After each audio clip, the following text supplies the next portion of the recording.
So I'm a complete noob when it comes to making games, and I haven't even published a game yet. Never even clicked that export button before, and certainly haven't joined any game jams before. But I decided to join the biggest game jam of the year, the GMTK game jam, and here's what happened.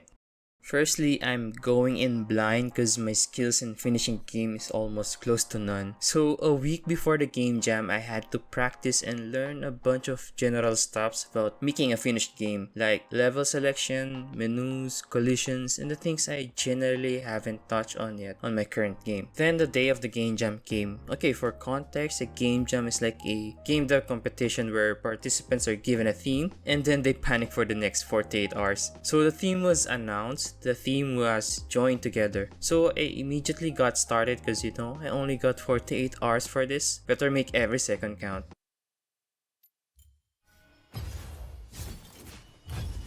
Okay, I only got 47 hours.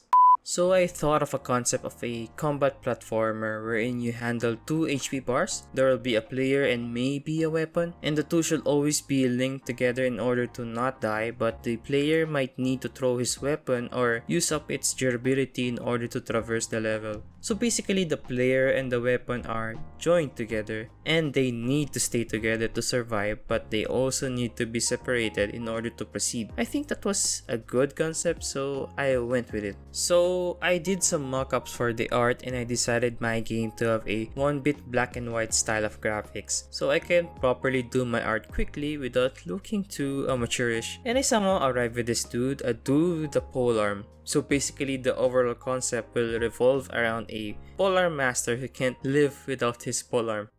So to start, I set up first the player scene with its initial animations and collision boxes. I also reduced and incorporated my state machine from my Archer game to this game, which is very nice. For the tile set, this was surprisingly quick because the textures from my mockup, I used them and then quickly imported them to Tilesetter and it auto-generates me a tile set. So yeah, this software is super useful since I can even directly export it to Godot. It automatically makes me a text resource file, and then all I have to do is set the collision shapes and I have auto tiling now. So after an hour in the morning, I was able to make a player that can move left and right on an auto tile set terrain. He can also fly, which also will be a key mechanic in my game, but I was too caught up in my work and I forgot to make coffee. So I made coffee first.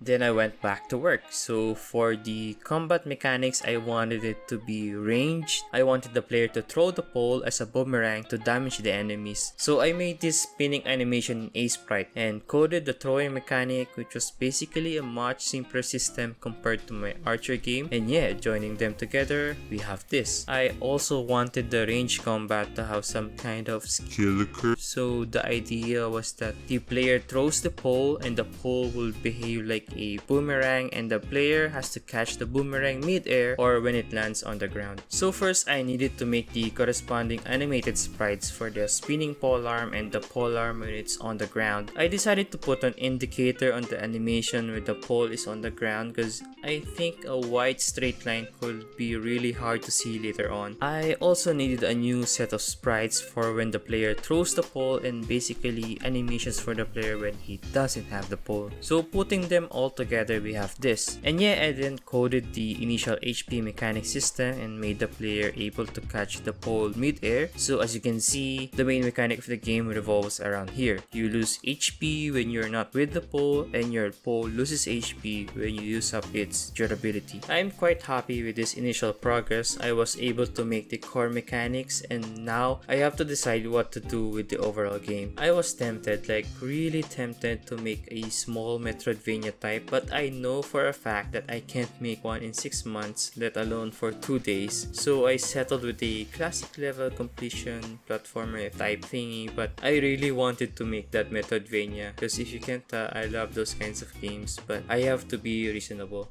So what will be my first enemy? I think it has to be a slime. So yeah, nothing fancy, just a slimy boy with collision physics and a static movement pattern. And once I put everything together, it's done. Then before moving on to the actual level design, I had to finish every mechanics first that I planned to implement. First is a simple repair button where the player can repair the polearm when it's damaged. I didn't realize it now, but the combination of this and the flying mechanic eventually turned into a tense minigame that gave players a lot of frustration and anxiety. Perfect. I also implemented a dash. This will be a dash with a cooldown that is intended to be a defense tool for the player and also gives some added mobility. I eventually got sick of looking at this placeholder label, so I made a HUD for the HP bars, which was actually easy to implement if you use the texture progress node of Godot, and making a black and white bar in a sprite is fairly simple. That's why I'm really glad that I did 1-bit graphics. I also took care of the menu screens as well as the death screen, so after doing these things, I tried to complete the first level as best as I can. I plan to have only 3 levels for this game, and I wanted this first level to teach all the mechanics of the game. Then of course, I needed something for the player to know that they succeeded, so I made a bonfire and a victory screen. Although the objectives here are currently hard-coded because I haven't implemented yet the logic behind them, but I think that would wrap up my first day.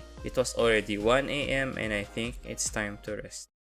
Okay, for the next day, my checklist is make a tutorial, make new enemies, make the next 2 levels, and take care of the music and sound effects. I didn't really know how to do a proper tutorial, so I just placed labels on the screen which depends on the player's position on the first level. I wanted it to be more clear and interactive, but I think this will do because I still have a lot of things to do. So next are the enemies. I still kept the sprites really simple. I made a rock. Yeah, you can't really get much simpler than that. Then a shark, a baby shark, so a rock and a shark. So the rock basically jumps up and down, and the shark has a area of detection, so when the player is in its vicinity, it will moderately rush towards the player. So after those enemies, I designed the next 2 levels as best as I can. I won't go in detail on how I did the levels, so you just have to see the levels for yourself if you want to check it out. I also tweaked some values for game balance, which actually took a lot of time. I then coded the objective system for the victory screen. Then for the last component of my game, the sounds. Okay, for the sound effects, I used and modified some free assets from itch. And for the music, well, let's just say I used a special software for it that even me, a Unga Bunga game dev, can make music with.